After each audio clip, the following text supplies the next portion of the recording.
Se io credessi chi mia riposta fosse, e persona chi mai tornasse al mondo, questa fiamma staria senza più scosse, ma perciò che, game di costo fondo, non toro vivo alcun, si udo il vero, senza tema di infamia ti rispondo. Let us go then, you and I, when the evening is spread out against the sky like a patient etherized upon a table. Let us go through the certain half-deserted streets, the muttering retreats of restless nights in one-night cheap hotels, and sawdust restaurants with oyster shells, streets that follow like a tedious argument of insidious intent, to lead you to an overwhelming question. Oh, do not ask what is it. Let us go and make our visit.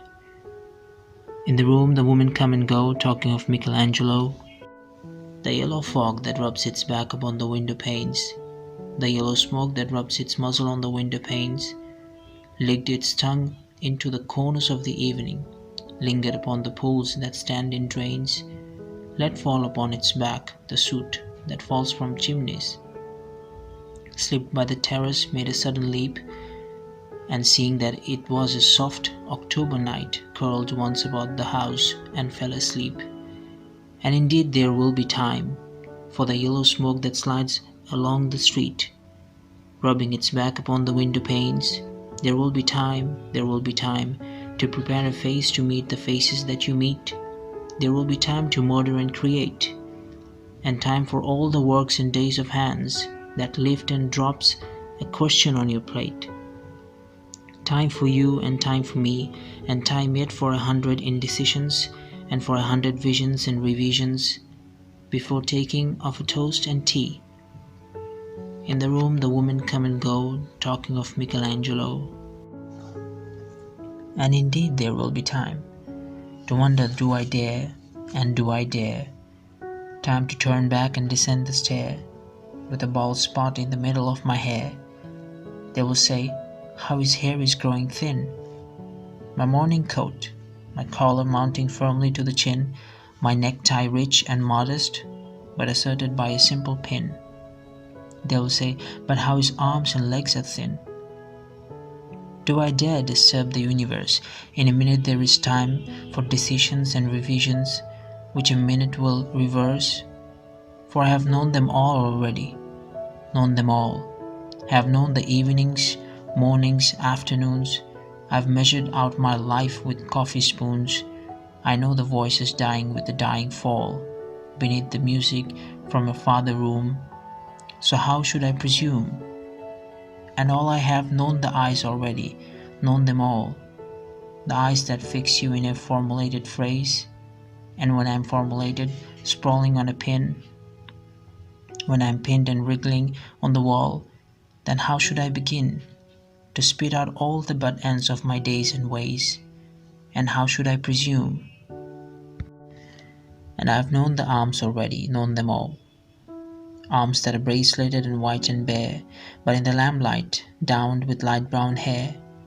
Is it perfume from a dress that makes me so digress? Arms that lie along a table or wrap about a shawl? And should I then presume, and how should I begin?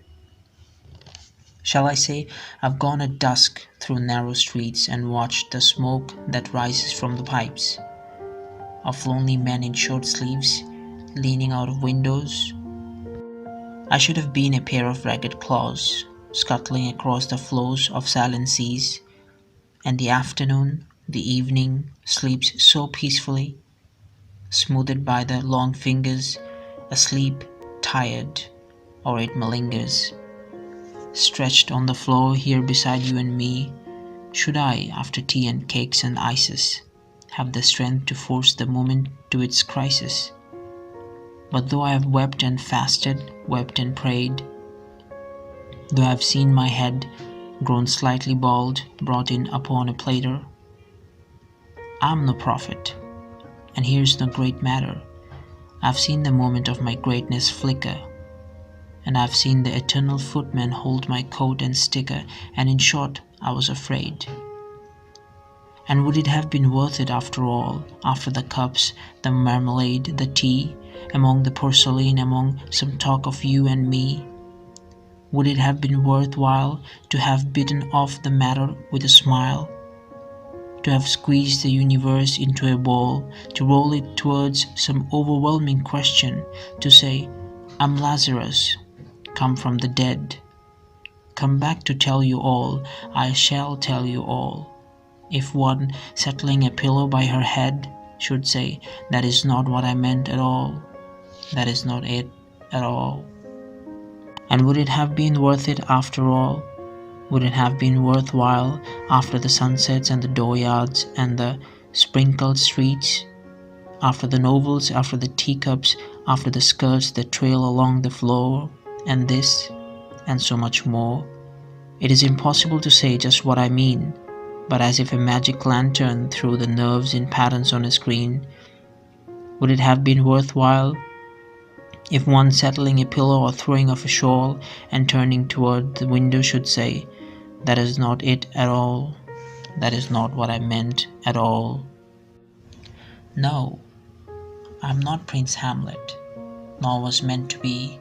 I'm an attended lord, one that will do, to swell a progress, start a scene or two, advise the prince, no doubt, an easy tool, differential, glad to be of use, politic, cautious and meticulous, full of high sentence, but a bit obtuse.